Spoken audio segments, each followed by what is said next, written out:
The Hail Varsity Radio Saturday morning show. Strap yourselves in. Here are your hosts, Chris Schmidt. Y'all don't even know he was a virgin until he's 28, and now, roll tide. And Mark Kraynak. Time has come for someone to put his foot down. And that foot is me. Back with you, weekend editions here. It's Hail Varsity Radio. Chris Schmidt, Elijah Herbel still in Iowa City, getting you geared up for a college football weekend. You heard Dean Warmer right there. It's time for somebody to put their foot down.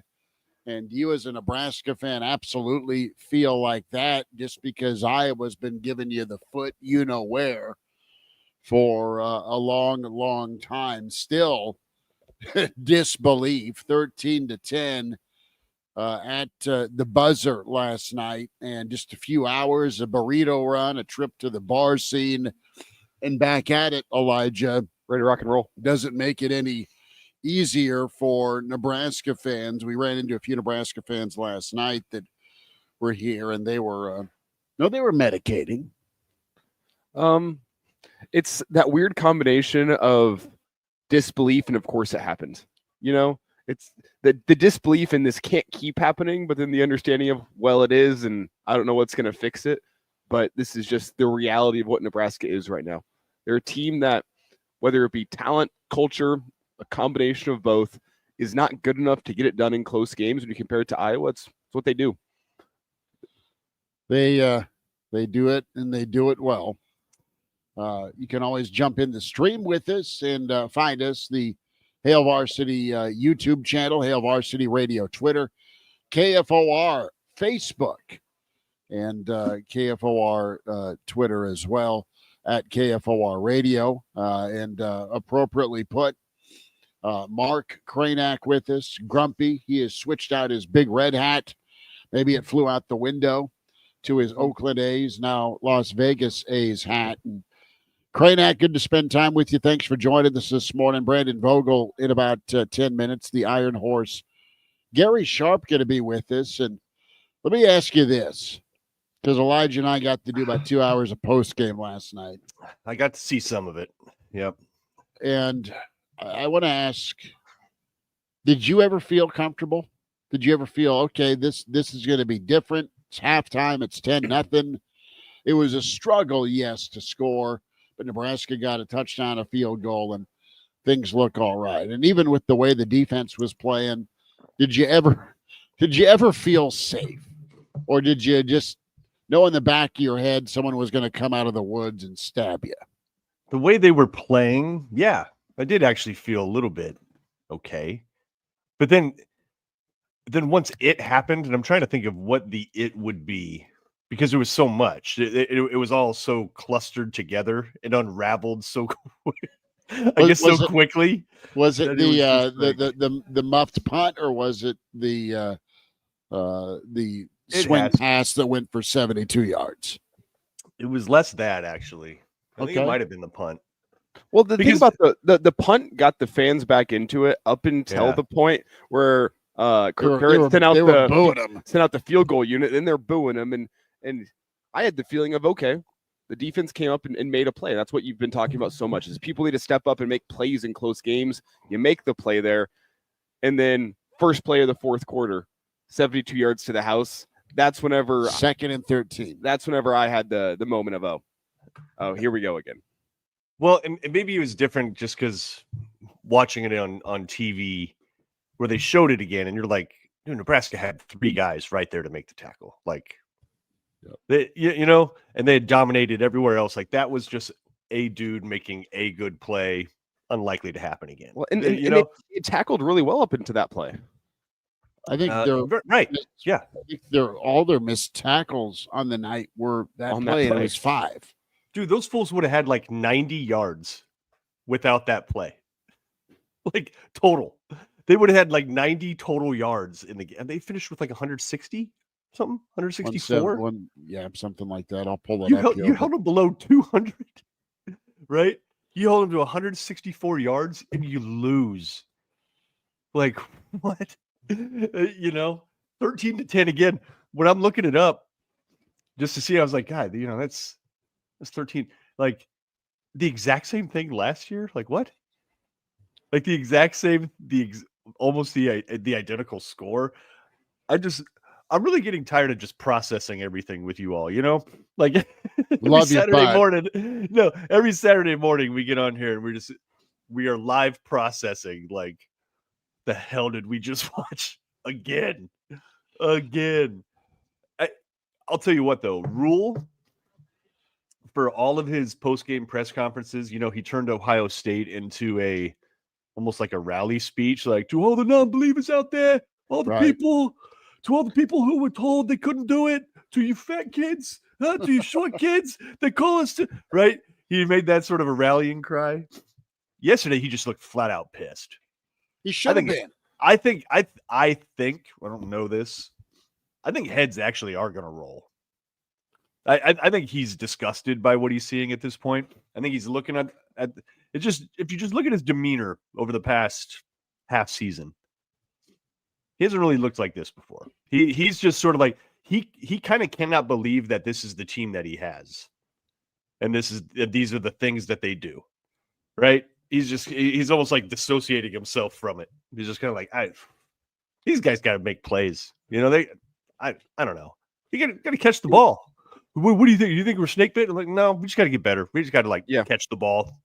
That's what we should probably do. Do basic football things you're paid to do now through NIL. Well, the quote of the game was after, still in the pads. It's a guy we've talked to a couple times at Big Ten Media Days, Jay Higgins for Iowa. He was with the contingent of Iowa media, and he asked what allowed them to go win that football game, what set them apart from Nebraska. Because when you look at the stats, we talked about it plenty last night, the stats would show you there is no way Nebraska should lose that football game. And he was asked, what's the difference? And he said, well, here at Iowa, we don't muff punts. And it's a tiny little quote, but it says a lot. That is the difference between a school like Nebraska and Iowa right now is, you know what? Iowa does the little things right. That's what allows them to win football games. Nebraska doesn't. And I think if you want the glass half full view on last night, and maybe it's too early to have the glass half full type view, a win against Wisconsin, a win against Iowa, and a bowl game win would maybe show you, you know what? Things aren't so bad in the Husker football program right now. Things are trending in the right direction. But that quote, I think, says a lot. That Nebraska, 2 years in under Rule, is still making stupid mistakes such as muffing punts inside your own 10-yard line. You're still fumbling the football in the final possession. You're not protecting the ball. Your defense isn't punching the ball out. It was the reminder that, you know what, there's a lot that is wrong within this football program, and Matt Rule has a lot of changes he needs to make this offseason. I think yesterday was the reminder, and you know what? Yesterday showed me it's going to be another long and hard offseason for Nebraska football, but it should be, because what we saw this year on the field was not good enough. From coaching to playing, they got to cut down to 105. They're going to have to make changes to the staff based on what I saw yesterday, and I think it might be a good thing in the long run that they lost that game, because as you said, Mark, some heads are going to roll, some things are going to have to change, because yesterday was a reminder that it ain't working. No, you had to get rid of the Band-Aid yesterday. You felt good about Wisconsin. You beat Colorado. If you somehow hang on versus blow out or win comfortably last night, then that can kind of reinforce that, all right, this staff or whoever's currently on staff is the right direction, or how we go recruit and who we profile and bring in the portal.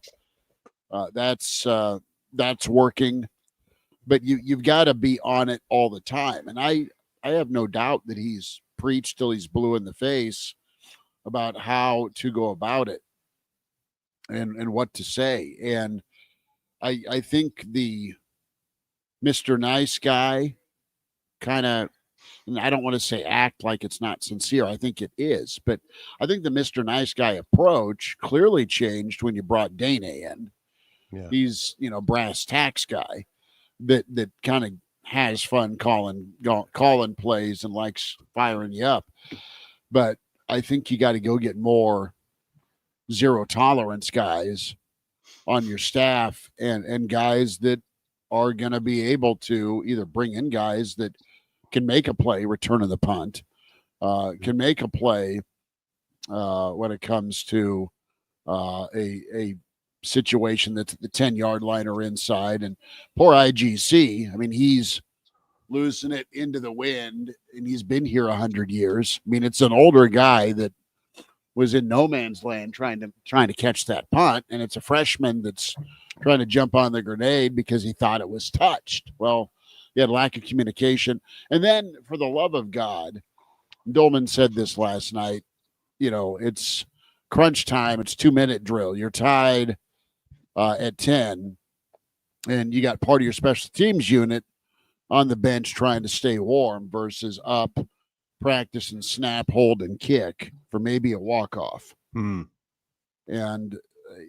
that is maddening. That is absolutely maddening. That I didn't notice that. Yeah, I guess it was a brief camera shot from NBC last night that Bill, being a TV guy for 100 years, noticed and picked up on. So it's the snapping thing is just absolutely atrocious, where it's a grounder to short instead of a clean catch, and subsequently it's a shank off the tee box. So, oh man, if you watch the World Series this year, this is that Yankee inning. Yeah, all you needed was one more score last night to put them away while you were up 10-0. Yeah. It was that Yankee inning. If anybody watched the World Series this year, right? Where, and it was funny when I was watching it with I actually wasn't watching it. I was just driving, talking to my fiance who was watching it, who's a Giants fan who knows the Dodgers very well and despises them, right? And just when Judge misplayed a ball in center field, the team is still up 5-0 or something, right? Like Yankees were still up. I think it was 4 or 5-0. She's like, "Oh no, oh no, oh no!" And this is like the 6th inning or whatever. I'm just like, "What are you worried about? Like, it's fine. It's 5-0." She's like, "No, you don't understand. You don't understand." No. She's like, "This is bad. This is what the Dodgers do. You give them a little glimmer, and they just."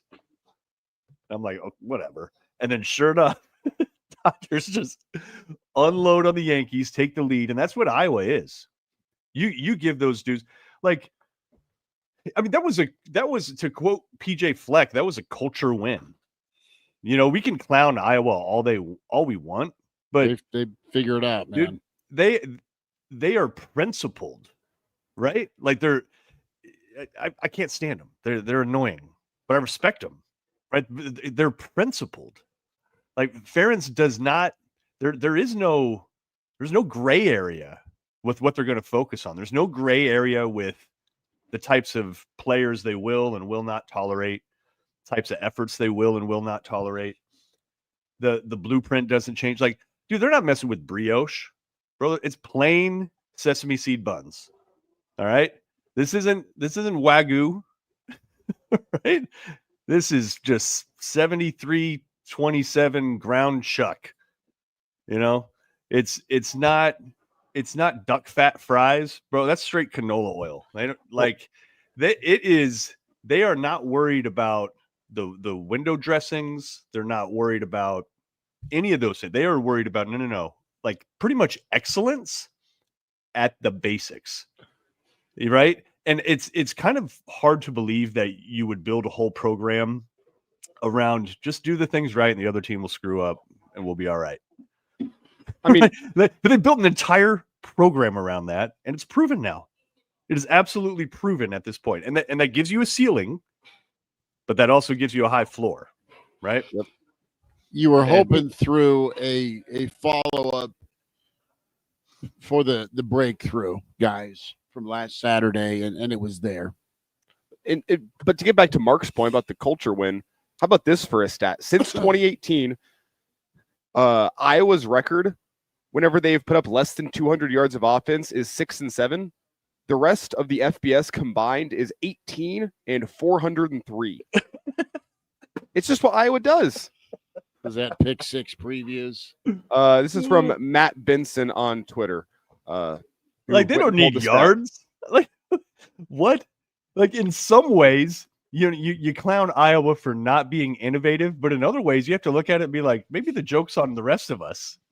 Maybe they are innovative. Maybe they are just like, hey, listen, folks, you don't need things like yards. You don't need things like points. Passing you game. Don't need to do Passing that. game's overrated. What are y'all worried about moving forward with the ball? First downs? That's third down play. Conversions. What do you want? Let your defense set you up in the red zone, and they do. Brandon. Just play Nebraska. Brandon Vogel's with us. We'll get our starting five shout-outs here in a little bit. Weekend edition here, Hail Varsity YouTube channel, Hail Varsity Radio, Twitter, KFOR, Facebook, and Twitter. Black Hills Brandon, because they know they're going to turn you over on a short field. They know they are. Yeah, Brandon. Against Nebraska. Vokes, how we doing? Thanks again for joining us this morning. You didn't have to pinch yourself. You knew this was coming right about the fourth quarter, didn't you? Yeah, I mentioned on our chat in the first half, and I actually wonder what the answer to this question is how far down would Iowa have to be in the first half to feel like, oh, we're in trouble? Because it's when that game was 3-0, I was like, Iowa probably thinks they're winning because this is just it's what they do. And I mean, I've used this analogy a bunch of times, but when you play college football's auditors, they are going to make sure that you field every punt, every simple field goal snap has to be right, and yes, they will remind you that turnovers are not deductible. So that's it is what it is. We've seen this game it feels like 100 times. It's probably about 10, but remarkable. Go ahead, Elijah. I would say it. We've already talked about this, but it speaks to the culture of Iowa when you compare it to Nebraska. We've talked so much about the Husker defense. Man, they've been hung out to dry by that offense. At what point do they say, going to pack it in? They have no confidence in the offense. You compare it to Iowa, you flip it around. That defense went out there and knew, you know what? We have an offense that is playing terrible right now with the fourth-string quarterback. Can't run the ball, can't pass the ball, can't pick up first downs. What does the defense do? They go out there and step up their play, make some plays, and say, if the offense can't win it, we will defensively. Compare that to what's happening on the Nebraska side of the ball. You don't see that kind of team mentality where when the offense isn't making plays, the defense is going to step up. You know what? The offense in that second half yesterday was struggling. They couldn't move the ball across midfield. The Iowa defense was making plays. You knew that you needed something to happen on special teams or defense. I think if you're Nebraska yesterday to go out there and win the football game, especially after that long touchdown by Caleb Johnson, defense needed to go out there and make a play. They couldn't compared to Iowa. The defense knew what they had to do. They knew the offense wasn't going to be picking up first downs. They knew the offense wasn't going to drive the length of the field, so they go out there and make a play. And it just speaks to the lack of similar culture at Nebraska right now when compared to Iowa. And Nebraska needs more of that. They need more talent. They need more culture if they want to win games like this. Yeah, I think you just nailed it. And, I saw in the chat there, the Black Hills Brennan mentioned it. They know they're going to turn you over. And it's just it kind of goes back to the yes, and they do. And it kind of goes back to you're down 3-0, but do you feel like you're winning? Nebraska, it would have been hard for Nebraska, I think, to play better defensively on 98% of the snaps, but it just missed kind of that splash play. And Iowa has extreme confidence that it's going to get those, And one of the lingering things for me with this game is how can Nebraska just never play this game on its terms? And granted, Iowa does this to a lot of teams. It does this to the majority of teams, but Nebraska just never gets to control the game. Even though it controlled the game, on paper for most of the night, it never really felt that way. And that, I think that goes to kind of the culture piece of it too. And that's over multiple cultures at Nebraska, which also might be a little bit of the reason when you hold it up next to Iowa, which has the longest tenured coach in college football, it feels like a pretty stark difference. Pretty funny, apparently. And we were watching the reaction in real time from the rooftop here and watching the stadium kind of lose it from a kind of a distant, higher view. But NBC, their camera work didn't even pan down enough to show the ball going through the upright. So you see the reaction, but you don't see the physical result of it going through the uprights. Vogues, we were talking, Brandon Vogel with his counterread.com. This may be the final straw, or at least push, if Rule had any questions or doubts about making further changes to do so. I mean, the here and now is you're 6-6, you're bowling, you're probably going to Nashville. The cloud was lifted last week, but man, the momentum is absolutely stalled today with how it went down against who it went down. But now it is signing day Wednesday. It is portal time December 9th.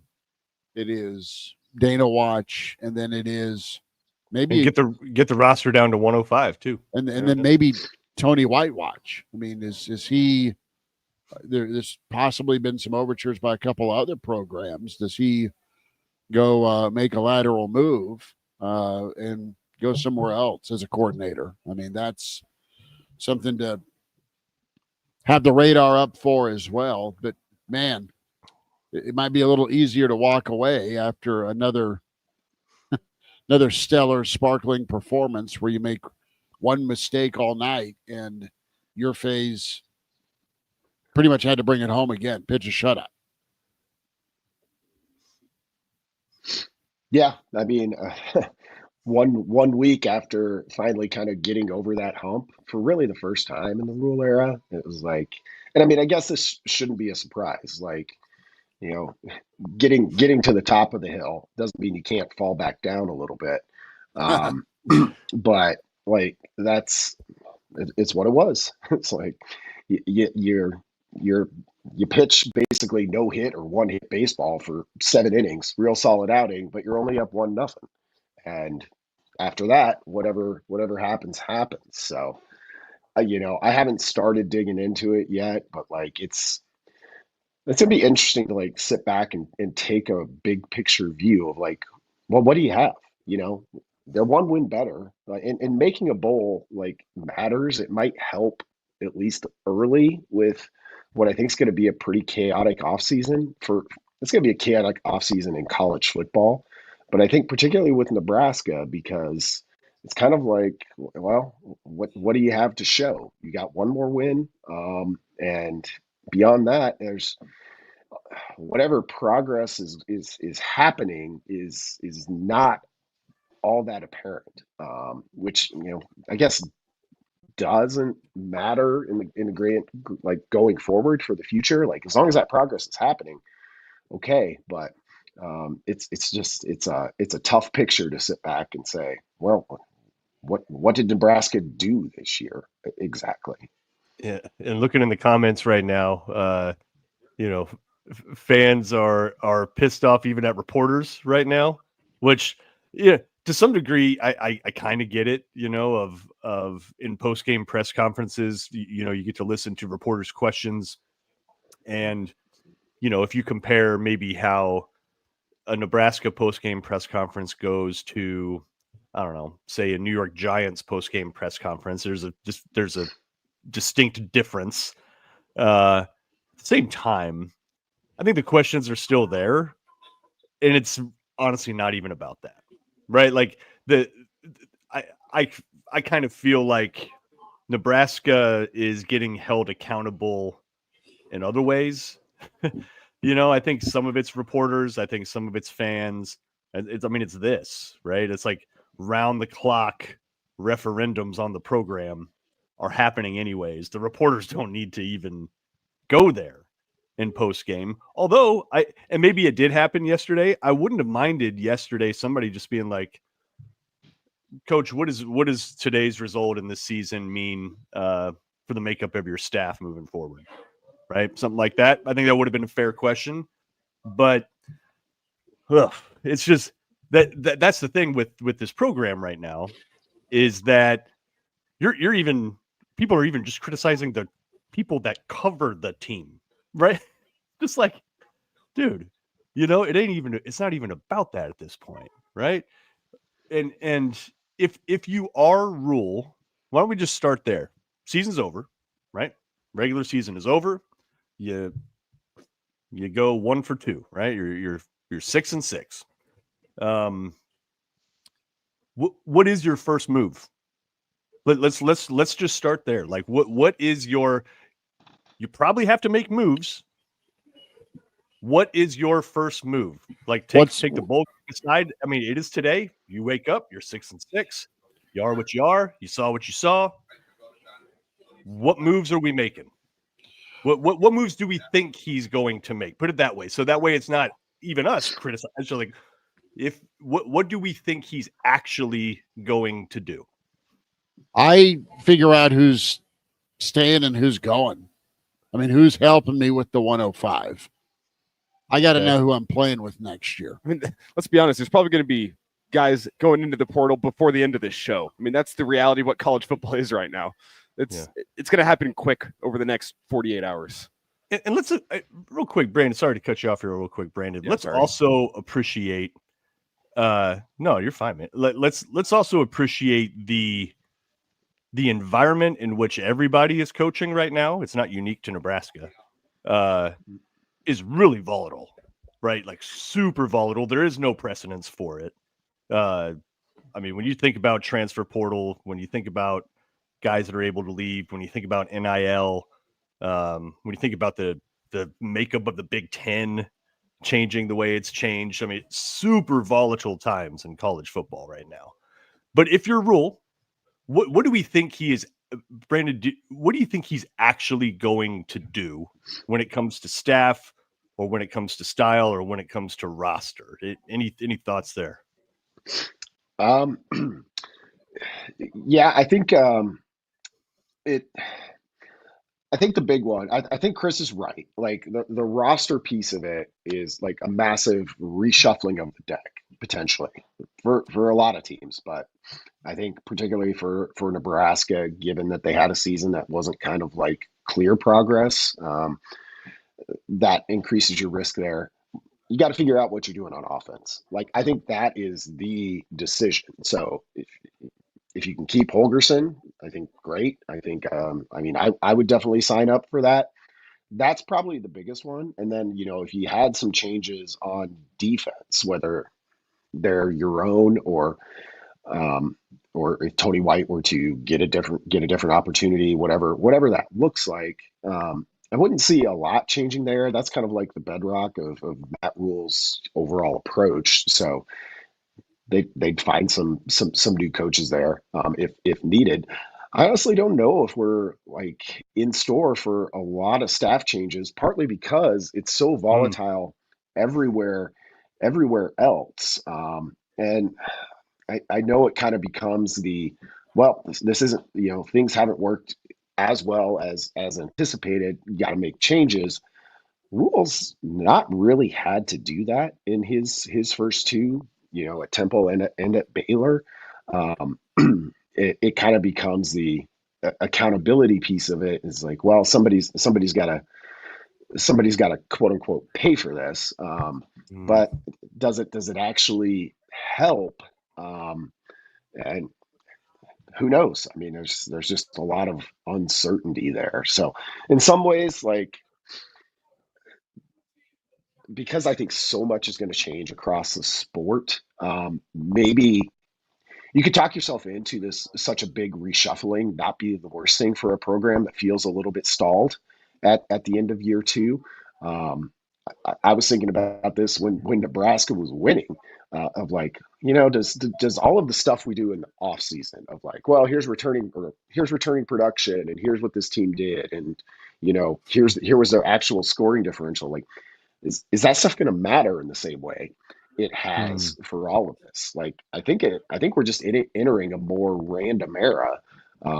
So I don't know. It's a confusing post game, because like all of the traditional markers that I use, at least, say Nebraska feels a little bit stuck to a greater degree than I would have thought at the end of this regular season. That's Brandon Vogel, Chris Schmidt, Mark Kraynak, Elijah Herbel. Weekend edition. It's Hail Varsity Radio at H Varsity Radio on Twitter. We're streaming Hail Varsity YouTube. Like and subscribe. Be sure to subscribe and check out all the incredible Nebraska coverage with Counter Read, counterread.com. Nebraska, Iowa again by Iowa. And just talking some big picture things here with, what is next. You hear Matt Rule say it all the time.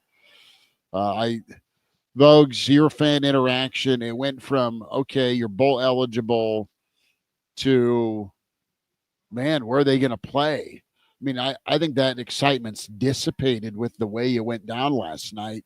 It's not that I don't think Nebraska fans will support. They will, but there's a little less juice this morning, obviously in the moment, less than 24 hours. But they just got to stop finding ways to lose to Minnesota at the buzzer, lose to Iowa now twice at the buzzer. Just go seize that moment and make the kill, because they've had plenty of chances right now. And you've seen a little bit of change with Holgorsen coming in. That's welcomed, but better late than never, I guess, is the sentiment. I just wonder where the program can go, because I think from a training standpoint and a development standpoint, I know that's going to shift with 105 versus 140, but they're doing a lot of right things. They just need to be better at it on Saturdays. They need to be better at management in game with this, the 2-minute drill side of things, especially the final moments. And man, it is imperative that when they go to the portal, that they truly do find some difference makers, really, really evaluate in this portal era who's going to give you a leg up. And the guys that they brought in on paper should be difference makers, and they've had some good moments, but when push comes to shove, they didn't go get it for you last night or at different times of this season for what they were supposed to be. To be fair, I mean, Matt Rule said it himself whenever he took the job. The portal thing is new to him. That was an adjustment he had to make coming back from the NFL. Never had to deal with the portal before. And I said it last night. Agency. Yeah, it's similar, but I said it last night, and I'll say it again.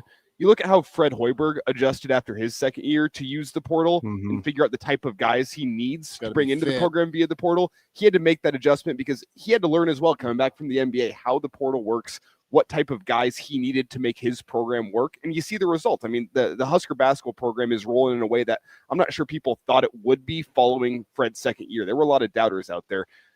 Matt Rule's got to do something similar this offseason, where he's got to reevaluate how he uses the portal, what type of guys he's bringing in, what he wants his program to be. I mean, last night was the reminder that what he is doing thus far through 2 years is not working, and there needs to be major wholesale changes in how he uses the portal, the type of guys he brings in, the coaches he has on staff.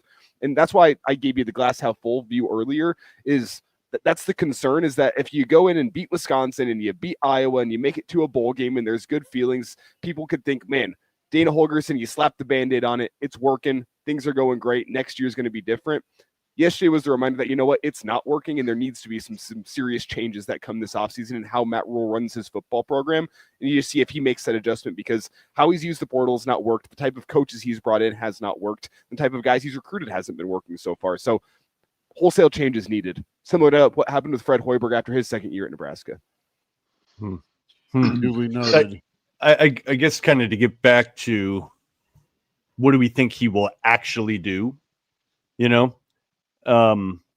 I think there was enough there that you could see him making a change of special teams in some way.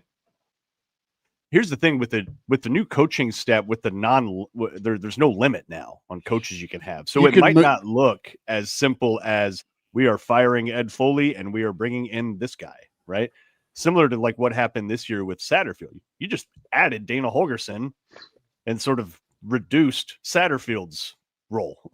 You didn't fire anybody, right? I think you could potentially see things like that. So even if you don't hear that Foley is gone, right? Even if you don't hear that Garrett McGuire is gone or whoever, it's that's another reason or way in that college football is volatile right now. You can just add someone to the mix and just kind of push somebody to the background. And I could see him doing that, and then coaches maybe deciding whether they want to stick around or not. Put it in their court. Yep, potentially. I think that's something you could see to allow guys to save face and all that. I thought it was interesting last night too.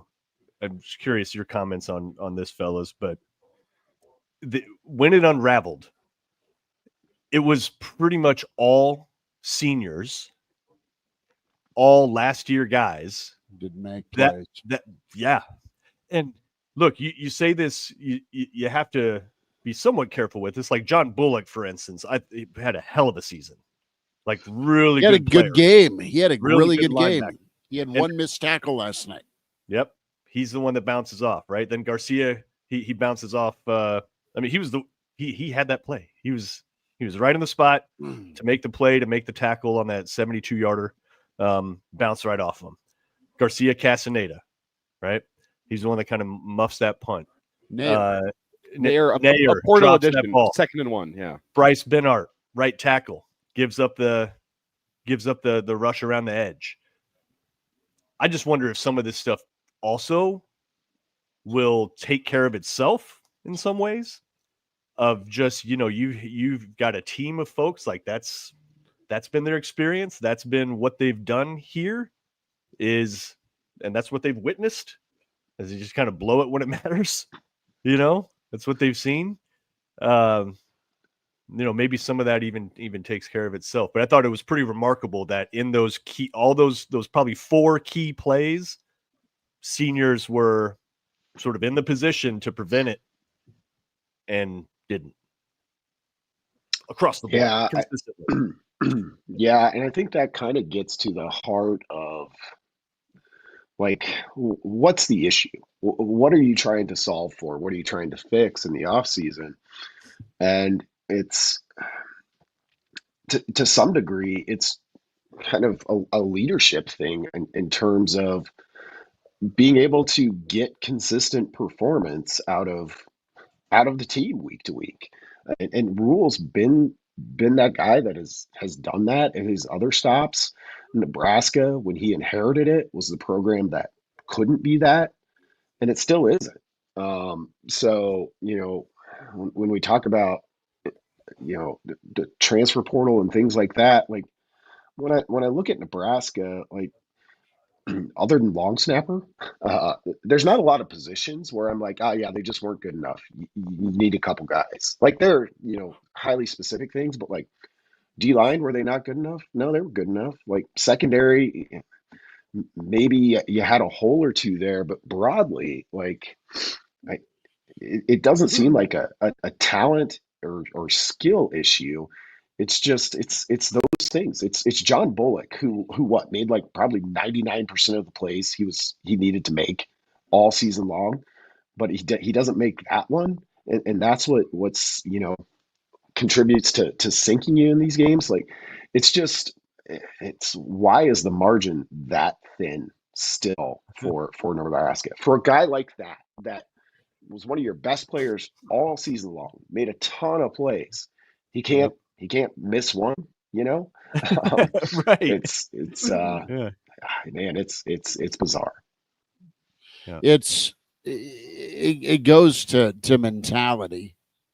You miss a play, and then it shifts to DEFCON 2 because, oh no, here it happens again, unless you've built a big enough lead to, all right, have a mistake and not have it cost you.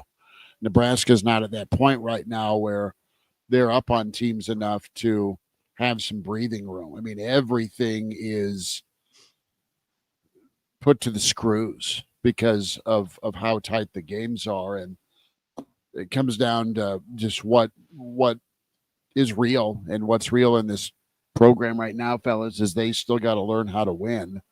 And last Saturday was a nice step in that direction, whacking Wisconsin. But if we're going to be real honest, I mean, aside from the first half of the Colorado game, you know what kind of a tire fire Wisconsin is right now. Good for Nebraska going out and putting up 44, but Wisconsin's a bleep show. They just are. not Nebraska's fault. You got the win to get bowl eligible, but you had an opportunity to take that and carry it forward, and you had a chance to slam the door, man, and they just didn't slam the door. That's something they gotta really focus in on.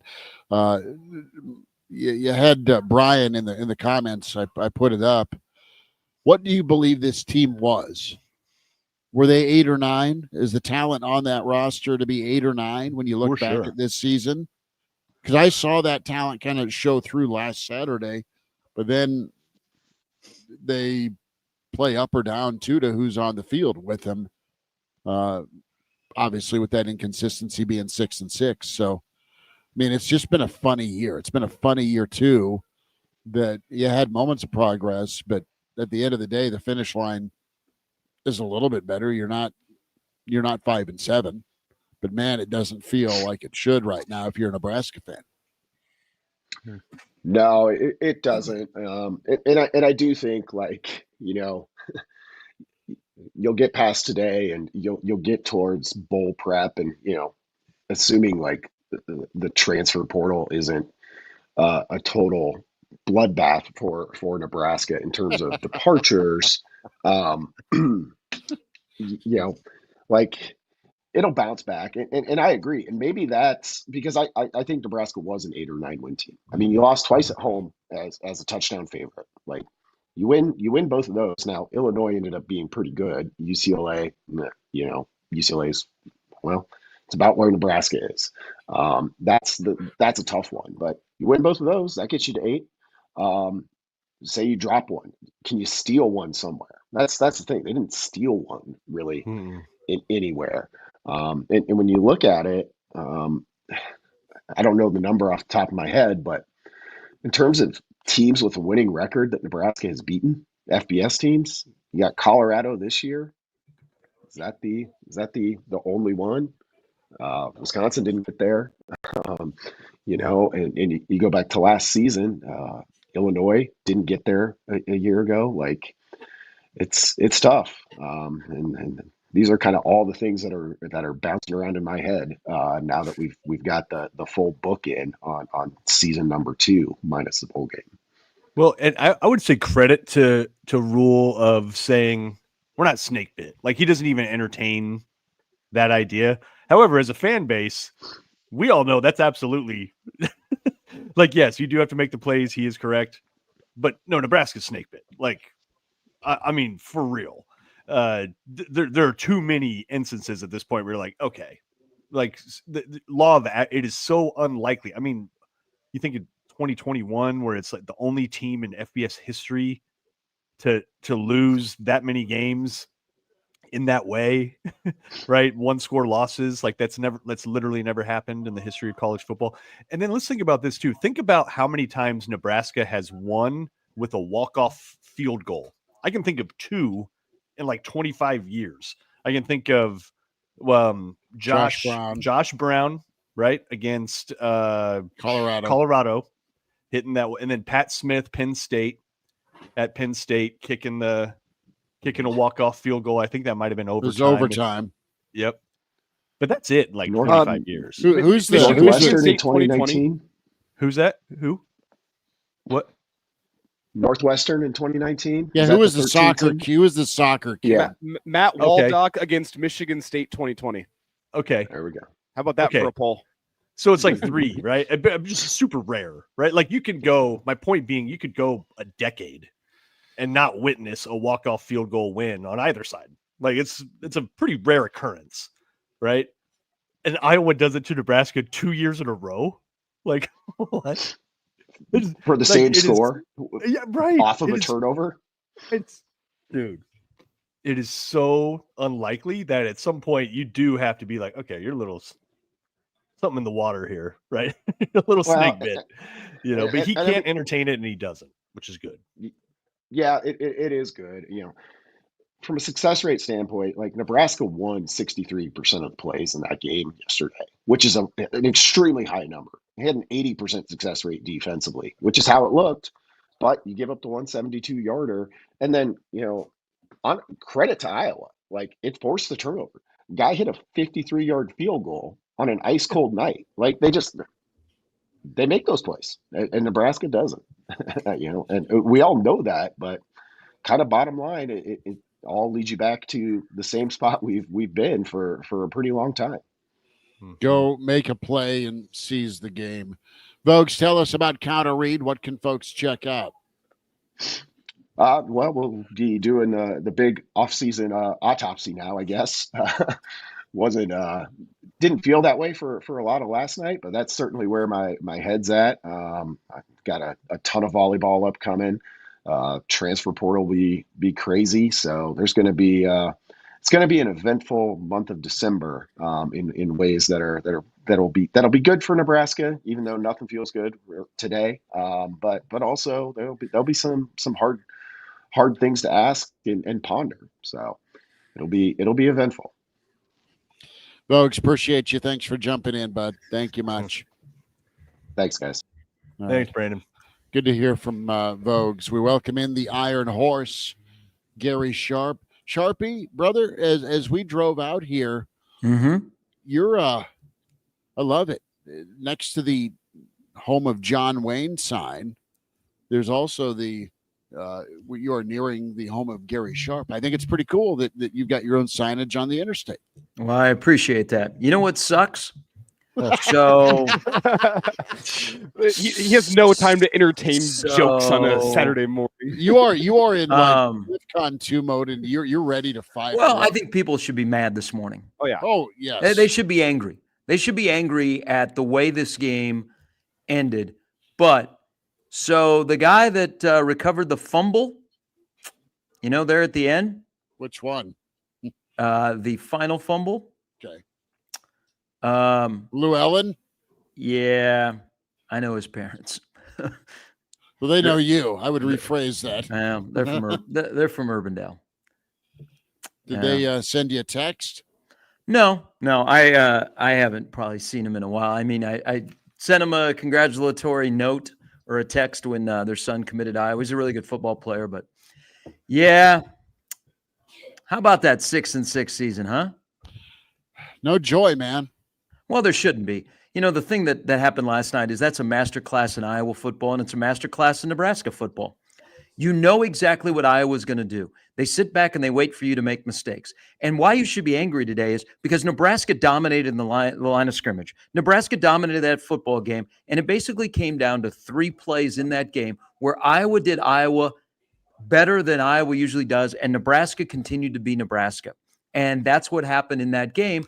And when you had to make plays, whether they were gifted to you or you had to make them on your own, Nebraska just couldn't do it. And you can see I'm fired up. I know here's the thing, and I think I've been consistent with this. There's a lot of, well, it's the seniors, you got to get them out of here. We heard the same crap from Mike Riley to Scott Frost. Yeah, at some point, you have to look in the mirror and you go, Nebraska is exactly who they are. They've got a head football coach that's 58 and 56. They got a football team this year that went 6-6. You know what? They fixed some of the things in their program. I saw improvement in certain areas, but where I didn't see improvement is winning games, learning how to win football games when, our biggest problem is, man, we can't play in a tight game because that always goes the wrong way. Well, you know what? Find out a way during the course of 60 minutes not to get to the end of the game where it's a close game, that you have the game wrapped up and you're taking a knee or you're running a 4-minute offense to suck out the clock.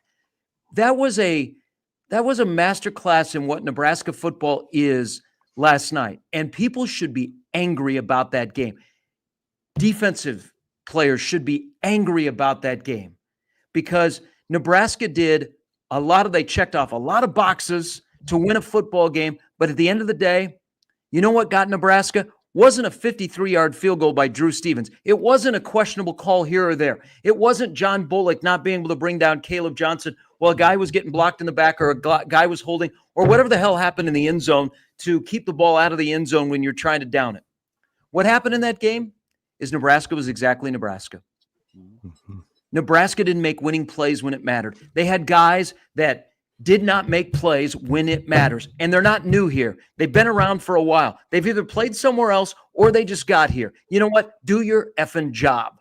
And they didn't do their effing job. And that's not just guys in helmets. That's guys in headsets. So I would be extremely angry today because Nebraska played a football game where they dominated the trenches for the second straight week against programs that's their forte. And yet you lost a game last night in a game in which there were 23 points scored, and Nebraska gifted Iowa 25% of the points that were scored in the game. There, I'm done. Well, Gary, you say that the defense should be angry after a game like that last night. And the difference between a program like Iowa, where they're at, in Nebraska is whenever Iowa's defense could get angry at the offense, what do? They go out and make a play that wins them the football game. They set their offense up. They know their offense isn't going to cross midfield unless Caleb Johnson puts on his Superman cape. So what do? They go out and make a defensive play that sets their offense up in plus territory, allows them to win the football game. Flip it around to Nebraska. You don't see that.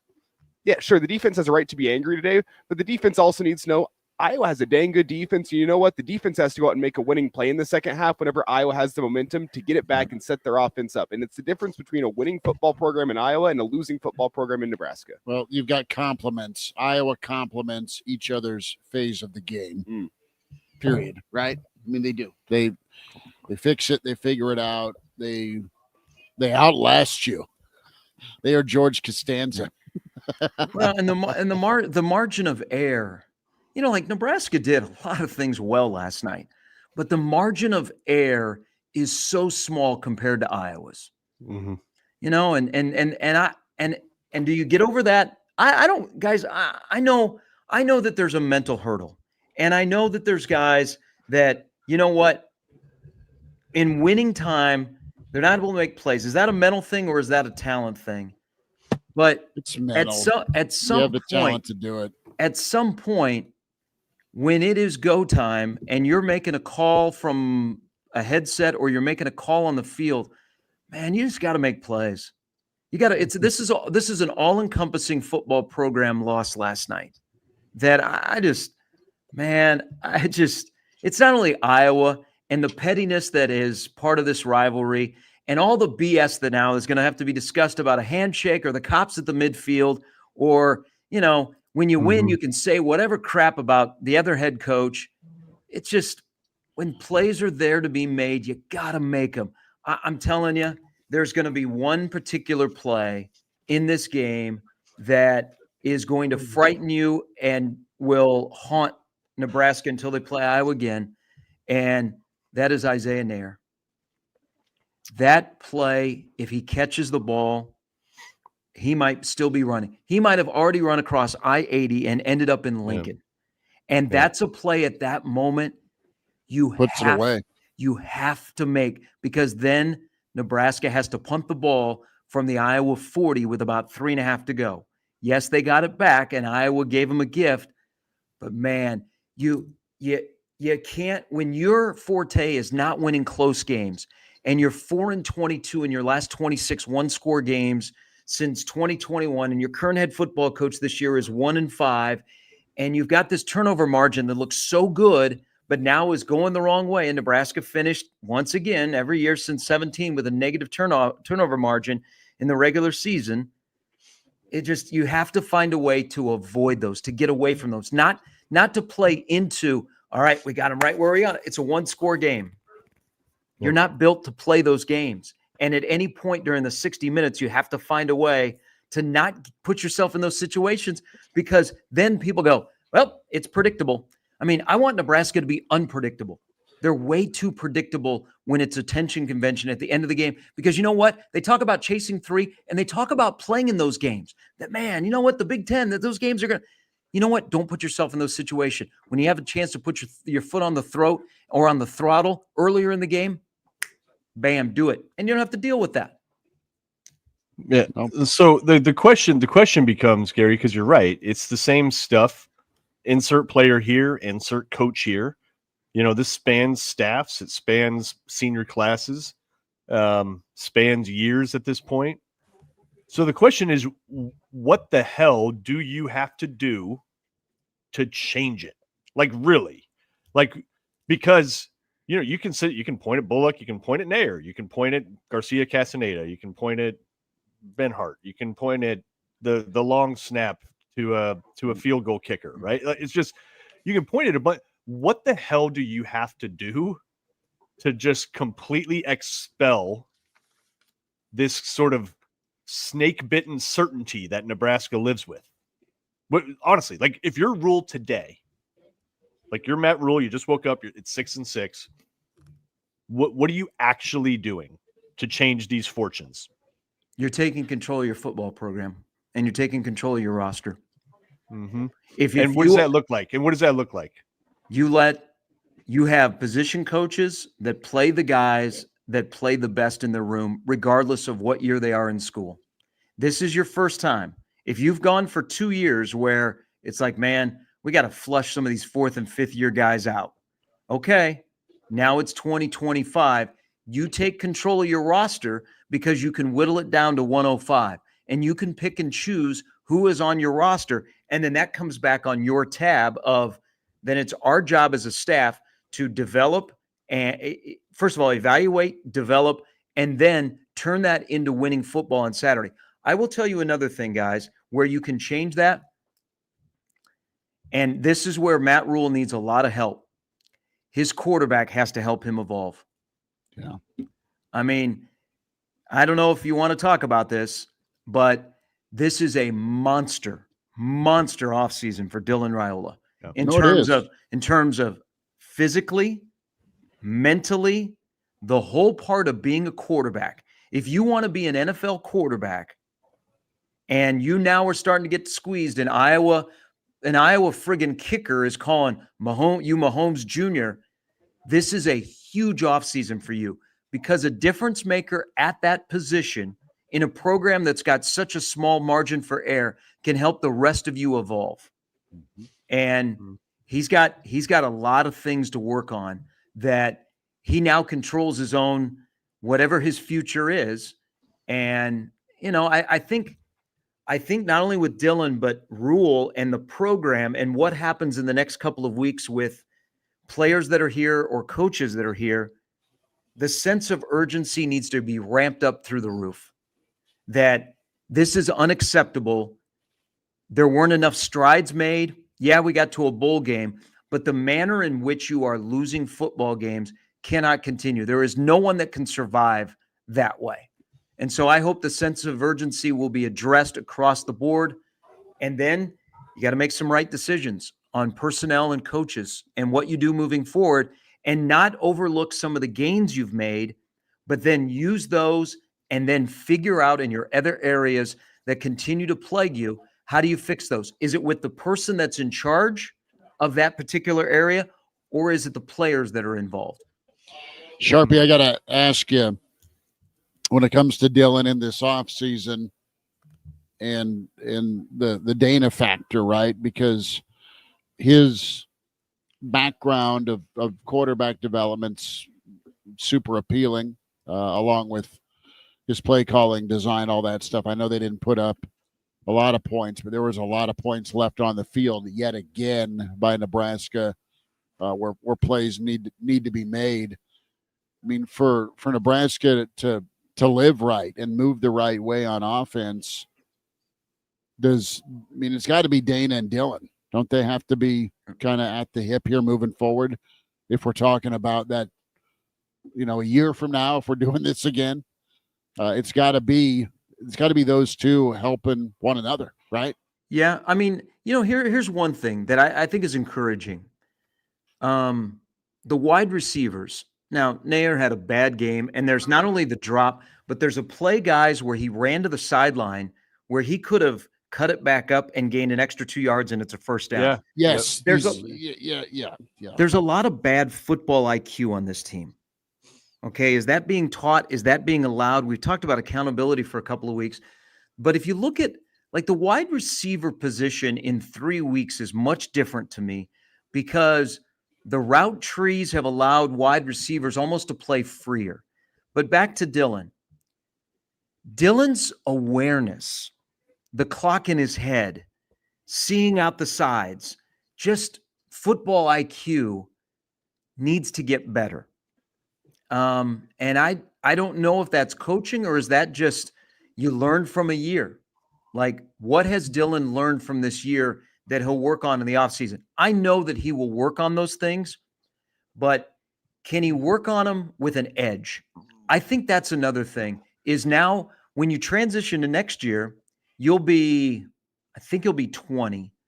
Do you have an edge? Nebraska needs to have a guy at that position that has an edge to go along with talent. And remember, I think Rule is edgy, but this team kind of reflects Rule. Okay, they seem at times to be disorganized, but then they're in it, and they're on point. But then other times they float away. They need Dylan to dial it in where he is focused and he takes over this football team. And if that's possible, then that will help Rule evolve, and I think the rest of the roster evolve. But Dana and Dylan together, that needs to be a combo, because I think there can be something that happens there with the offense. Because look in the last 2 weeks, there are guys that look different in that offense than they've ever looked. For the most part, last night, that offensive line, they were road graders until the end. And then a familiar thing came up. Nebraska's offensive tackles getting abused by Iowa in key situations. So it's it's going to be an interesting offseason of decisions where you can't afford to have a misstep when you're making a decision on personnel. Yeah. Well, from a leadership standpoint, and I'll shut up, Kraynak, but Dana, I think, has to help Dylan get there. Yeah, you need to be a leader as a quarterback, but you've got to truly take over this team. You yourself can't be up and down. It's hard to be perfect, but there needs to be an element of that, and I think Dana might be the personality to help Dylan with his leadership and execution. Well, and one of the things that I'm sitting on here today is the fact that Iowa has a team identity. The top teams in the country, the teams that win games, have an identity, and Nebraska came in with a vision. They want to run the football, physical, developmental type identity. That hasn't come to fruition in 2 years. Gary, is that part of what you're saying here? Is that part of what Nebraska's identity needs to be? Is your quarterback leading from the front, being a guy that wills you to football games? Is that kind of what you're saying here? Like, because I am struggling to find what Nebraska's identity is through the first 2 years of Matt Rule, aside from a team that continuously loses football games in maddening ways. Yeah. So with Iowa, they really haven't had that difference-making quarterback since 2015. But that's okay. They've leaned into their identity. You're absolutely right, Elijah. They know who they are. They sit back and they wait for you to make mistakes. Nebraska's not built that way. But with a quarterback, like look at, Nebraska's not had a quarterback that's come in with this much acclaim. And it was very much an up and down freshman year, and for a multitude of reasons.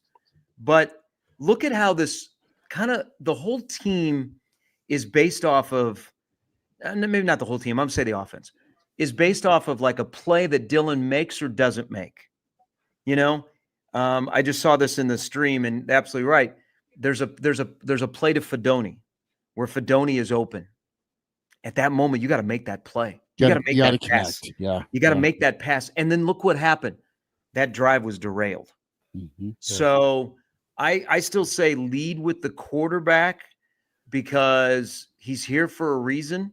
But maybe you ask the question and go, we can't do that with Dylan. That's a question that, Matt Rule has to make. I don't think he's ready to go there. But, do you take the ball out of his hands or do you let him make plays? That's the thing that you'll have to look at with growth in the next year. And then special teams. I mean, it's just one thing. It's one thing after another. Look at Nebraska had a plus turnover margin in wins, negative turnover margin in losses, and they end up with a negative turnover margin. They walk that fine line where they can play as well as they did last night for a good majority of that football game, and one, two, or three different instances, whether it's a call that you're like, whoa, it's still, you got to play games. You got to keep going on to the next play.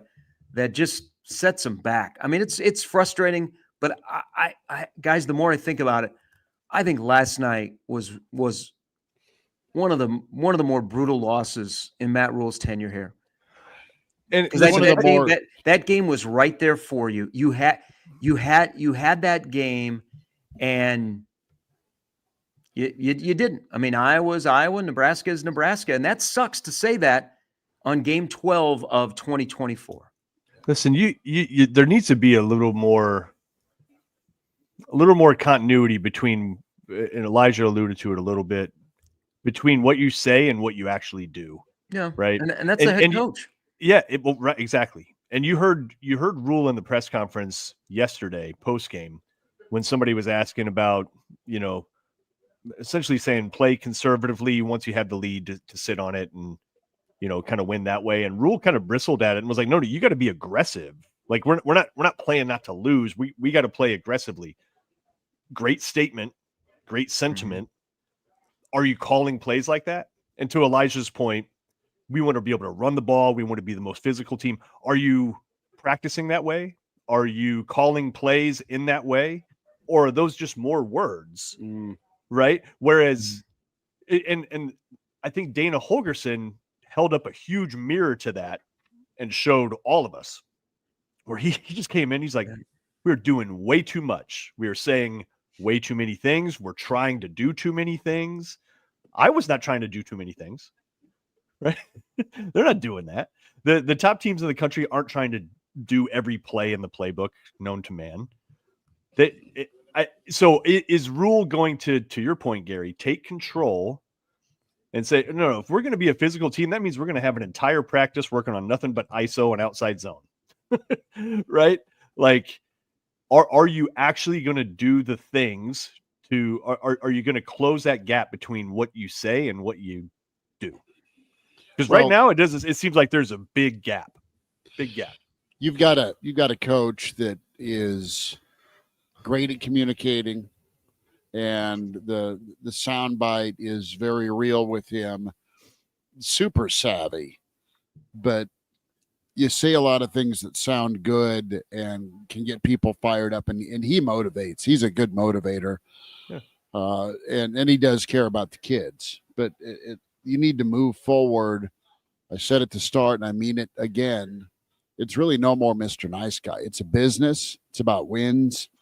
And there's got to be the business side of this, where who you're bringing in, they've got to have the ability to have a killer instinct. They don't tolerate mistakes.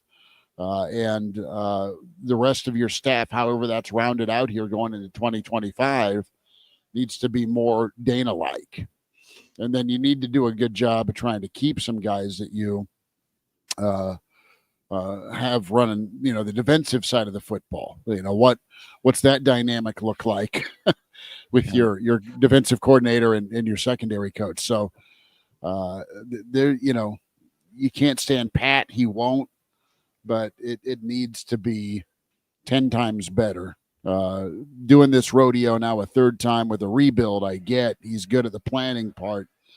Can he get a roster full of guys that, to Gary's point, doesn't make it a one-score game every game against Iowa moving forward? Do you guys think, because we enjoy the videos, still odd that they only release them after wins, but that they you got to sign up for the old Iowa Chasing 3 game, are we? Well, I mean, we want to watch that horse show? I think it's a great insight into the program.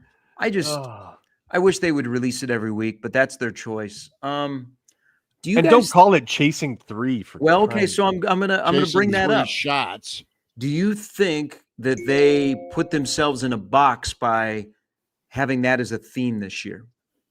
And chasing 3. Chasing 3 instead of up 3. Well, because I think I said this a while back. Yes, games in the Big Ten are tight, but you know what? You don't have to play that way. You know what? You don't have to get to that situation where in the last 6-7 minutes of the game, it's going to come down to a field goal. Yeah. You play with the mentality of, it's been, hey, chasing 3, we're going to get there. And you know what? We're chasing that 3. We're chasing that 3. How about chasing 7 when you're already up 7? That's kind of your point, Mark and Elijah, is can you make that transition to get away from playing close games? Yeah, there's going to be close games along the way, but your history isn't good. So don't put yourself in that situation if you have the opportunity to do it.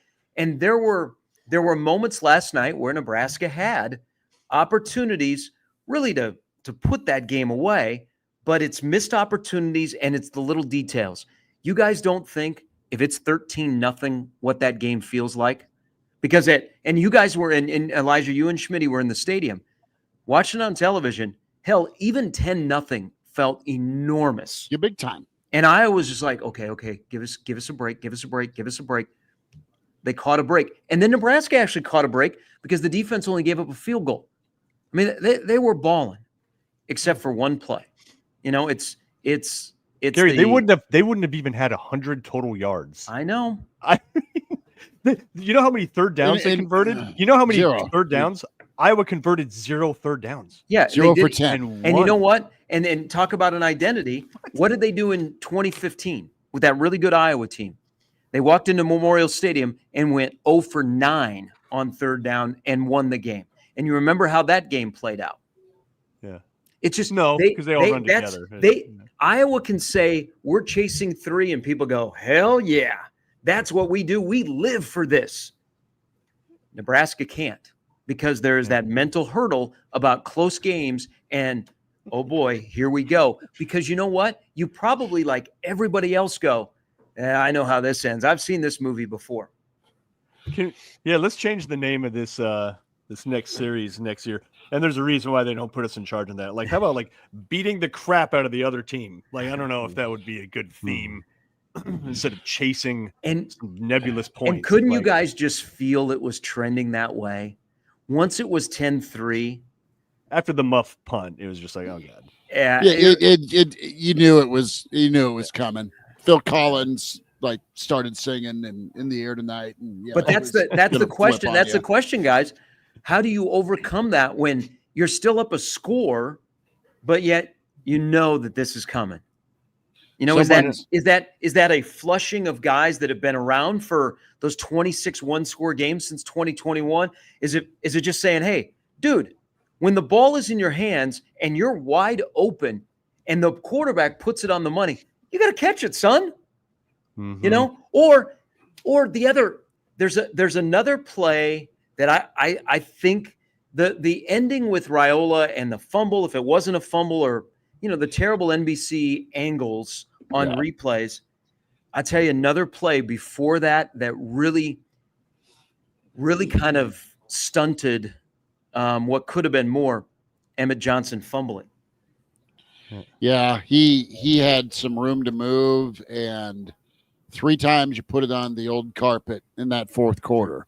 You're just squeezing the moment. You're afraid to make a mistake, and in that moment, you can't live that way. But that's a lot of this team right now. By the way, are we convinced that Dylan definitely didn't recover his own fumble? I never saw an angle when NBC I thought he fell on top of it, and I thought the guy just ripped it after the fact. Yeah. The point is, don't fumble the freaking ball. Of course not. And have 2 hands on it in the pocket and know to get rid of the damn thing. Of course not. Let's not blame the refs. Let's not blame the refs in the review system. I don't think Dylan had possession of that football. I'm not convinced the Iowa guy had possession of the football. No, but he fumbled don't fumble the football in that moment. Don't let the edge rusher come around the end and smash your quarterback in that moment. Yeah, exactly. Let's not put it on the refs. It's not that's a whole. I mean, as an offensive tackle and you're Ben Hart, I mean, you gotta protect your quarterback at all whatever you can do. But then that's part of the awareness of Dylan. I think one thing that I'd be curious, and this is probably for private conversations, is you have a freshman that came in with a lot of hype. Did Nebraska do a good enough job in his first year of incorporating somebody who has had that kind of hype? The first time most of those guys have ever dealt with a big NIL pickup. Did Nebraska do a good job of incorporating Dylan into the entire course of the team? Doesn't it? Well, and look at because who they had. Rule has walked the fine line of kind of, he's a freshman. He's gone there a little bit, but probably not as much publicly. And I wonder if you're a player and you're like, is this guy everything he's meant to be? I mean, come on now. Good kid. We like him. It appears to be a good teammate. There's a lot of talent, but you know, the dude. You've got the first time that Nebraska's had a big name with NIL come into your program.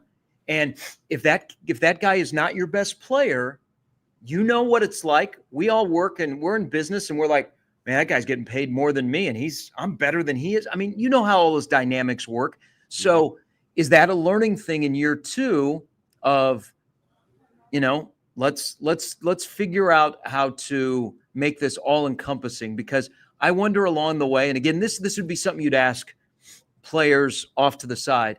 Hey, how was Dylan? You know, how did that work this year? And what lesson can be learned with the next big NIL guy that comes in to get him, you know, if he doesn't ball out, you know? I don't know. Maybe I'm reaching here, but it's just it seemed like it was a weird dynamic part of the year with Dylan. When Dylan was struggling and there wasn't a lot of, you know, in the past, we've crushed quarterbacks around here, guys. Yeah. It almost seemed like we couldn't. You had but you had kid gloves around a freshman quarterback. Even though we're getting to game 8, 9, you can't say, oh, he's still a freshman. Say, man, dude, you got to make some plays. Well, and Rule called out specifically. I mean, you remember that. I think it might have been pre-Illinois. In fact, it'd be interesting to mark when that comment was and then what transpired after. But you remember he called out and said, no, the rest of the team needs to play more like Dylan. So it was almost like he inserted, right? I think that was kind of a misstep. You don't hear that a lot. He sort of inserted potential divisiveness, if that's sort of what you're getting at. And I don't think it was like divisive in terms of guys at each other's throats or anything like that. But the question mark how I'm hearing this is, did Dylan come in and earn the respect of his teammates, or is he told, or is the team told, you respect this guy, the 5-star quarterback leading from the front?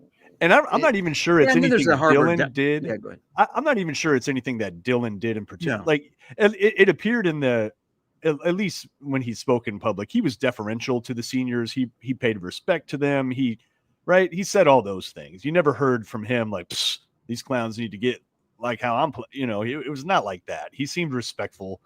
I just kind of found it unnecessary for Rule to just even insert that into the conversation. Because I think you do have to give a freshman quarterback, especially a true one, a little bit of grace, right? Like toughest environment the kid's ever played in last night. He has never played in a night road game. 4 degrees. Right. He's never done it. Never, ever done it. Right. So all year he was kind of doing those firsts. And I think you have to temper your expectations just because of that. But not anymore. It's over now.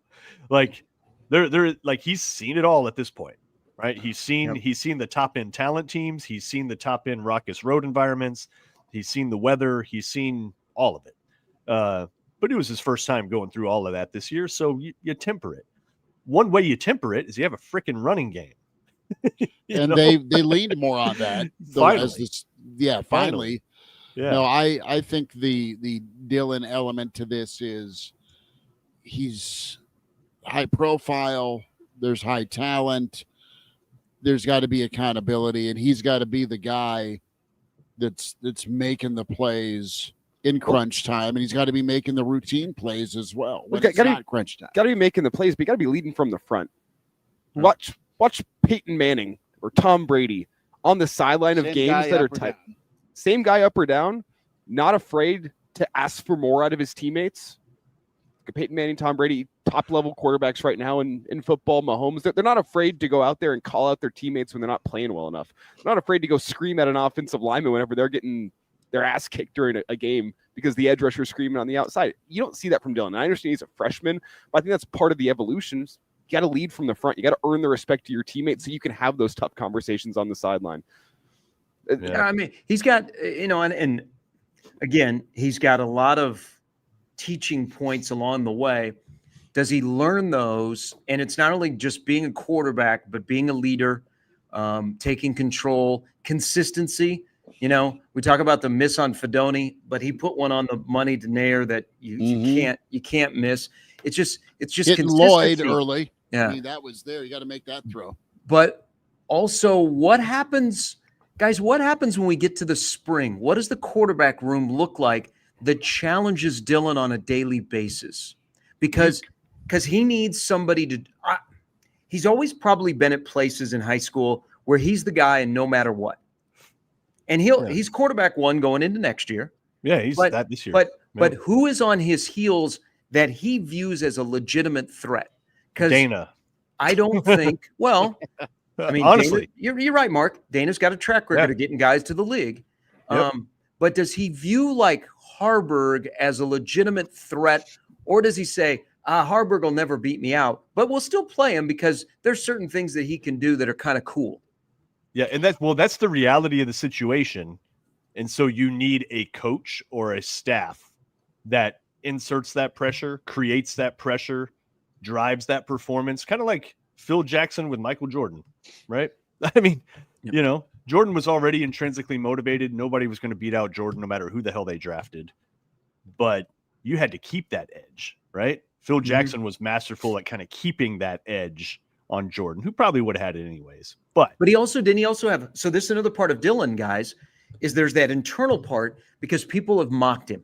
This is the first time that Dylan has ever been second guessed in his career, and opponents mock him. Okay. What does that do internally? Does that drive you to another level? Better.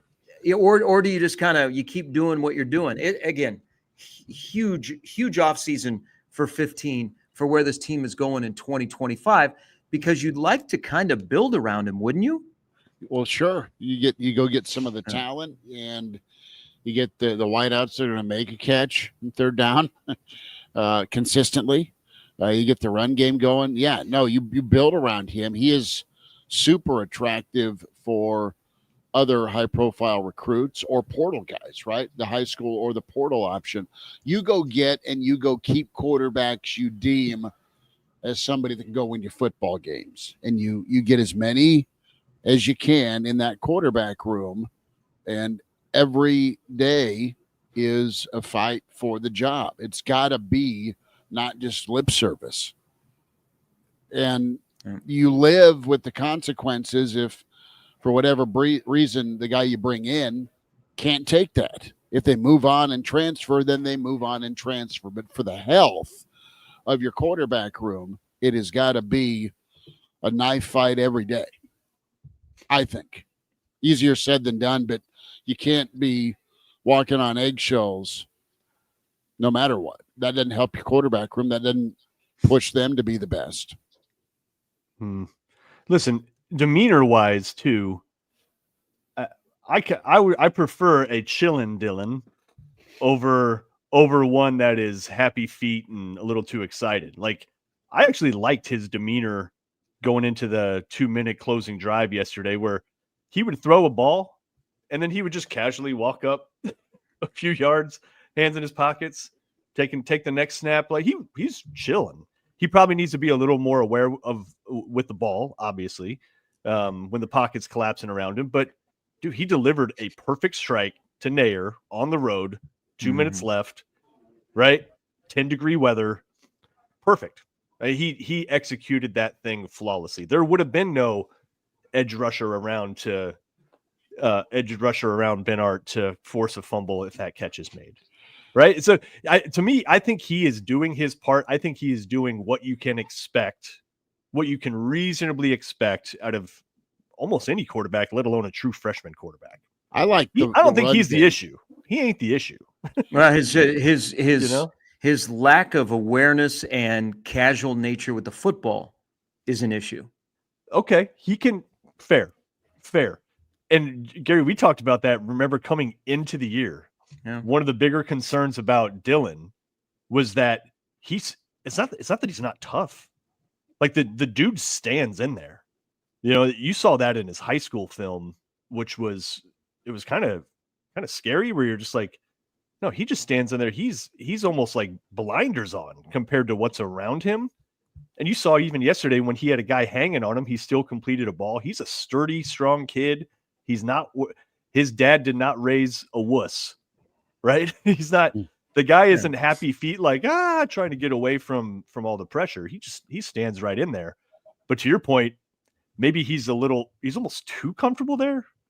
we're just like, hey, that might have worked in high school where you can just kind of relax and pick people apart and let a high school defensive lineman hang off you while you still complete balls. But now you're facing huge grown men. You got to be a little more deliberate with what you're doing with the ball. Yeah, consistency will be the next thing, But we, like if we didn't have high expectations, we wouldn't be having this discussion right now. Yeah. We all have high expectations because the program needs him to be that guy. Mm-hmm.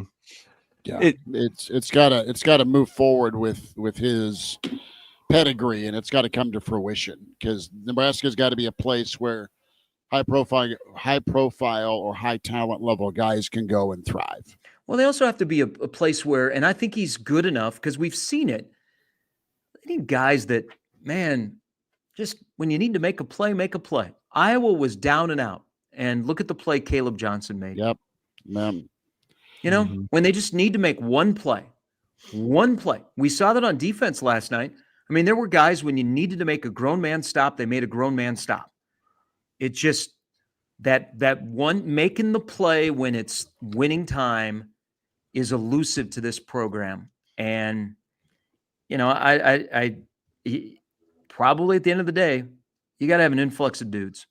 Yep. Whether they're already in the program and they just need a little bit more seasoning or they're about to arrive, and you just need some dudes. You need some dudes that are going to make plays when it's said, all right, guys, it's 13-10. We got to protect this lead. We got to get some first downs. And that big offensive tackle, you're like, got it, coach. You just run behind me. No problem. Got to finish. I love Mike Corrigan's comment here. I like that. He says, I like that Dylan does not look rattled. And that's what I'm saying. You can win with that. Wasn't too big. Right. I like that Dylan does not look rattled, but project more confidence and dominance. Like that's what you need to sort of layer in. Like, but starting with a guy that's not rattled, because I'm not sure you really can teach that at this point. You either come into college like that or you don't. You're not going to teach somebody not to get rattled when they're 19 or 20. So he's already got that part down, which is you can win with that. You can build around that. I think to Mike's point and kind of to your point, Gary, it's like, okay, that's a nice base, right? You'd rather have a guy who's not rattled than one who is. But it's time to secure the football a little better, play a little more urgently. When you decide to scramble and run, be aware of where the first down marker is and get there. Yeah. Right. Who do you think his quarterback coach is next year? Holgerson. Agreed. Better be Holgerson. Did you guys find it interesting that Dylan came over? Dana wasn't happy with him, that Glenn Thomas and Dana were standing right there, but it was Dana that was doing all of the teaching. That was caught on camera while Dana was wearing his heated vest that was not Nebraska Adidas. Okay, hold on. Go back to this vest thing. Like I saw Dana losing it on the sideline on that second drive where there's a couple of throws that weren't made that should have been made. He didn't execute. Dana was pissed off, and the third down sack where he hung on to it and took the sack, right? Yeah. He was losing it on the sideline. No, I mean, Dana's got a high demand man, and that's good for this program. I think, by the way, this would be a good question for Holgerson. I think it was a transition for him to call plays into Dylan's helmet for 3 games. He's never done that before. And I thought last night they had some communication technical difficulties. I think their system went down for a bit, but Dana was yelling at like one of the support staff guys behind him too. Yeah, and then there were times where he was fumbling with his play sheet, trying to push the button to talk to Dylan. That's all a transition. But I think once the OC and the quarterback coach and the actual quarterback have the same eyes and they're seeing the same thing, I think then you're cooking with peanut oil. So that's why it's important for Dana not to go anywhere and say, hey, living in Lincoln, Dana, is not a bad thing, because you need to marry him to Dylan, because then you marry him to Dylan and then the offense opens up. But he was wearing a heated vest. So there was no Nebraska logo. It looked like it was like from a country club in Houston. Had a little, but I'm pretty sure it was a heated vest that he was wearing last night. It was just odd to see a coach on the sidelines that did not have any team-issued gear. Like, he's a free agent, he was wearing a hat. He's a hired gun. I tweeted that out, and someone's like, well, he's not collecting a paycheck yet, so he can wear whatever he wants. And I'm like, this isn't like NASCAR or the PGA Tour. I love it. Gary, as we wind it down here and get a final thought from you, I do want, maybe I'm looking at things through rose-tinted glasses, but can last night, with everyone being so angry, both inside the program and outside the program, can it be good for this team in the long run? I compared this year 2 for Matt Rule to year 2 for Fred Hoiberg, where you get to the end of year 2 for Hoiberg and he realized he needed some serious readjustment of what he wanted Nebraska basketball to be, changed up his coaching staff, changed up his portal evaluation, changed up his recruiting evaluation, changed up what he wanted his team to be stylistically, and you see the results now a couple years removed. What he valued. Yeah, he chose toughness over skill. There were a lot of people that were mad after year 2 for Hoiberg, and he's able to readjust.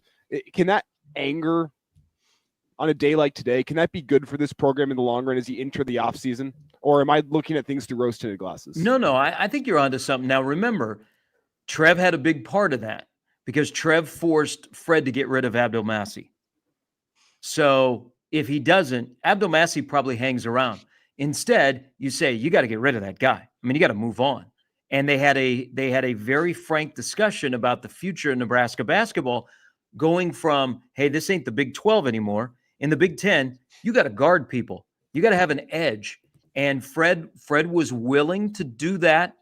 And you're right, Elijah. He's made the transition.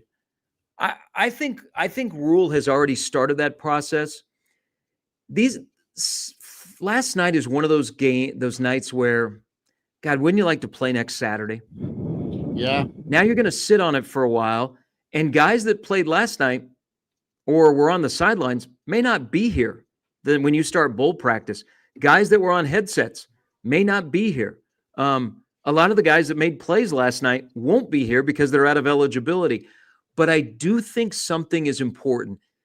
In the last 3 weeks, they played younger guys. Maybe it was just special teams that they were on, but they got on the field and they got a feel for the game. And in that moment of those guys are going, man, how did we lose this game? You're standing next to a fellow freshman like, how did we lose this game? Maybe that does something because we talk about a freshman transitioning to a sophomore to lead from the front. Maybe it's some of those young guys that have experienced this where they played quality football that are like, okay, yeah, I know what this is like and I don't like it because I came from a winning program. I was winning up until this year. I don't like this feeling.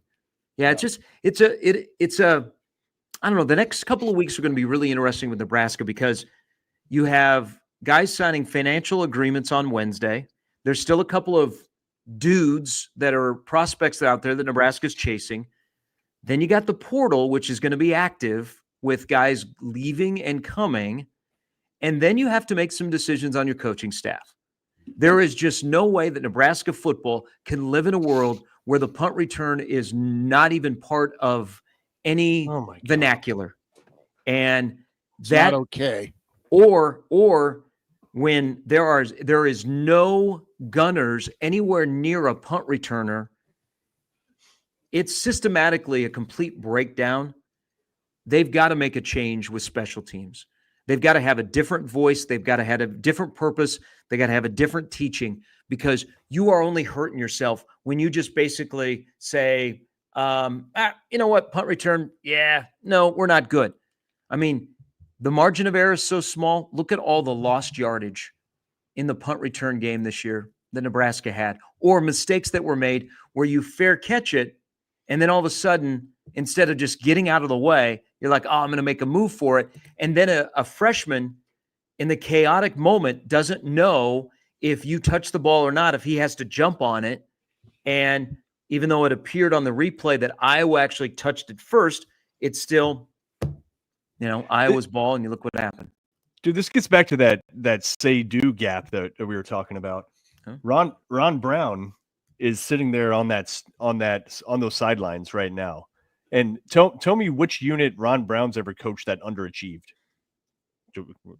Doesn't happen, right? Like, put him in charge of whatever, that unit is going to produce. And you remember how in Nebraska's heyday, returners were not allowed to fair catch. Mm-hmm. Period. You also weren't allowed to run out of bounds unless it was to preserve clock. Those were like 2 rules that kind of get to the whole, like, do you want to be physical and you want to be aggressive? Rules like that help. Yep. Right? That tells your team, like, no, you ain't fair catching anything. What is that? That's not aggressive. No, you ain't running out of bounds. That's not aggressive. Right? Where are the things like that? And I'm not saying those 2 rules in particular are going to turn around Nebraska's program, but that was Tom Osborne making sure that he had a program that followed through with what they said they were going to be. Right? And on a similar note here, winning programs, what Tom Osborne did back in the day, I know it's not everything, but it's important. Shake their damn hands at the coin toss. Yeah. The hell is that? I think I was taking their victory. I was taking their victory lap there, and they should. If that happened in a Tom Osborne program, ask yourself what would happen. Shake their damn hands at the coin toss. I think it's Bush League, to your point. I do like it from the standpoint of just adding more kind of blood to this rivalry. You like the plot thickening here? Yeah, I like it from that standpoint, just from the, like, no, these teams are really starting to disrespect and hate one another. Like, that's kind of cool. But I don't like, that's dumb. That's absolutely dumb. And those guys probably shouldn't trot out as captains for the next game if they were planning on doing that. If we should win, let it be by the code, faith and honor held high. Right? It's fair. Dude, Elijah, exactly, man. I'm glad you brought that up, because that, again, do. What's in between there matters a lot. Lot to examine, lot to work on. And hey, one quick thing. Yeehaw, Nashville. Yeah. One more thing. You have a portal wish, not a player, but a position.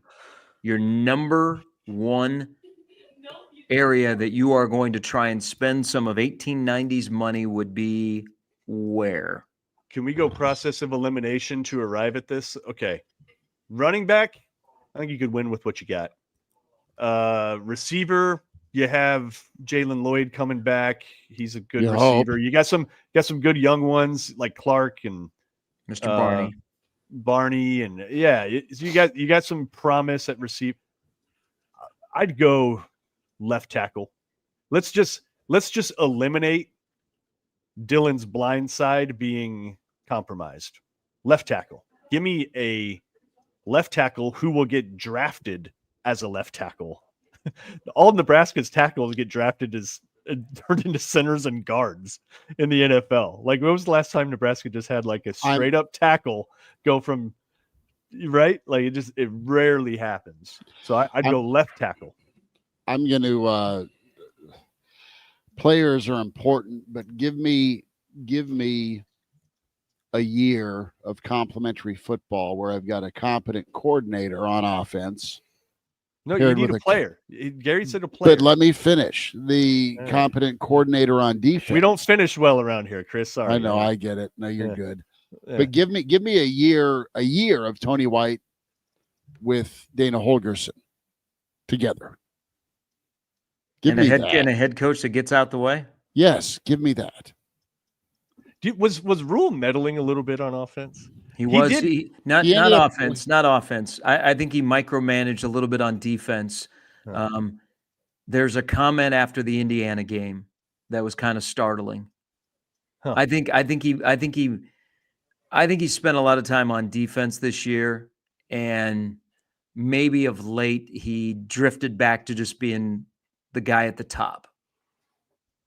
He openly admitted he's not an offensive guy.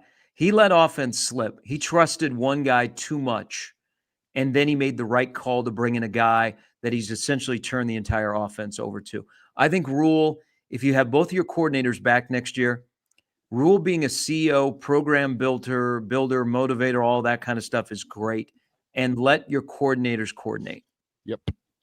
And I think that's the best. I think that's the best structure for Nebraska football. Give me to your question, Sharpie and Kraynak. Give me. I need some dude at the secondary that's a difference maker. Go get me safety, rover, corner, something. I think that's important. So that's my player. So you're sitting at 104. You have one roster spot open. You got an NFL left tackle and an NFL safety standing right there, and you have one rose. Well, how about an NFL long snapper? Yeah, Elijah, you win. God, no, but really, Marco Ortiz, come back, please. Oh, jeez. I would take a safety, actually. Over a left tackle? Yep. I think in the Big Ten, a big-time NFL-type safety can make a difference because it changes a lot of things you do on the other side of the ball when you're designing a game plan against that defense. And there's a lot of things you can do with a big-time safety. It's not just in pass coverage, you know? Got to stop that run. Sharpie. Yeah. Loose tuna lips. This is a guy I like a lot. You know, Nebraska didn't play Minnesota this year, but if you saw him yesterday and you saw him throughout the year, the freshman from Minnesota, Perchich. He's awesome. Is that the true freshman kid? He's a big-time safety. He patrols the middle of the field and is a game changer because he's also a hit sticker. And if you got a big-time safety and a wide receiver's coming across the middle and they can hear that guy coming, you don't think you're going to all of a sudden get some alligator arms? But so we're just going to expose Dylan's blind side so that we can have some big hits. Is that what we're saying here, guys? What are we valuing? No, you're fine. You just chose big hits over Dylan's health. Can Dylan get quicker in the offseason? If he has to step outside of the pocket. Hey, how about that run where he had a little nifty kind of cutback? He did, but and I will say this: that's a great call by Dana. He did it twice where it was unexpected that he was running, so he caught Iowa off guard. But I mean, can Nebraska get any element of like an RPO game? Just a hint of it. Yeah, change. He would need to trim up. It looks like. Right? Well, some zone read I would like. Sharpie, Kraynak, God love you both. Appreciate you rocking and rolling. We got to make it back to Lincoln.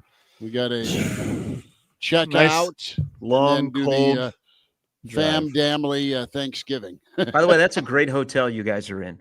Yes, I've stayed there numerous times. It's awesome. Yeah. It's a good time and good pre-games, and appreciate their hospitality. Who's Nebraska playing in the bowl game? An SEC team. I know, but who? Give me Oklahoma in the Music City Bowl. Yes. What about Ole Miss? Dear God. Kiffin. No. None of it. I don't want LSU either. I'm like, Nebraska's not ready for a team that has swag. Like, no. This is no. If it's Ole Miss, you better pray Jackson Dart, his agent, tells him to opt out of that bowl game. You better pray for it. Well, but you make a good point, Elijah. You know, a little tongue-in-cheek sarcasm, but Nebraska could be playing a team that will have multiple opt-outs. Yeah, exactly. I don't think so. I'm going to consider Tommy Hill as an opt-out. He's a forced opt-out by Nebraska. I mean, how many other guys? What's the total on guys that are eligible to play that aren't leaving the program? I mean, do we expect maybe one or two others that would opt out? I don't. You know, so basically Nebraska is going to have their entire team against a roster that may have multiple opt-outs if you want some positivity to end on. That's funny. Tiger Shark Diver, appreciate you. We need to send in SEAL Team 6 to get Schmidt and Elijah out of Iowa. That's funny. Appreciate you all for checking us out. Sharpie, we'll holler manana, bud. Yes. Yeah, guys, pod. Happy Thanksgiving to all of the great listeners. I appreciate you. Yeah. Gary Sharp, the Iron Horse. Kraynak, love you. Go take that grumpy. Yeah. Is that a Delta 8? We'll wind it down. We will smuggle ourselves out of Iowa. Thanks for tuning in to Hail Varsity Radio Weekend Edition. Hail Varsity YouTube, Twitter. Appreciate Sharpie. Kraynak, we'll holler soon, bud. That's a little bowl preview action next Saturday, probably, huh? That'd be good. Let's go. All right. Talk to you next time. Thanks to all of you fellas and gals for checking us out in the stream. Nebraska, Vanderbilt, and Nashville. Get hype. Let's go. Well, all right. Maybe so. All right, be good. We'll talk tomorrow with the Average Joe pod at 10:30 live, and back at you on Monday with Hail Varsity Radio at 4.